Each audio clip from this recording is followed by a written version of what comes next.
Друзья, шикарный рецепт от кашля. На литр воды яблочко, луковица, картошка. Все это перед тем, как опустить воду, чтобы она кипела, помыли, конечно же. Помыли и опустили. Чистить ничего не надо. Литр водички. Вода начинает закипать. Выкипает. И должно остаться спустя какое-то время 500 миллилитров. Ровно половина раствора. Овощи, фрукты выбрасываем.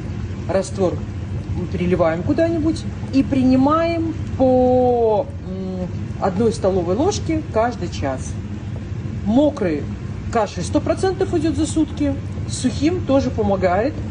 Многие говорили, что и сухим кашлем тоже помогает. С мокрым лучше справляется. Сухой, может быть, еще один день придется попить.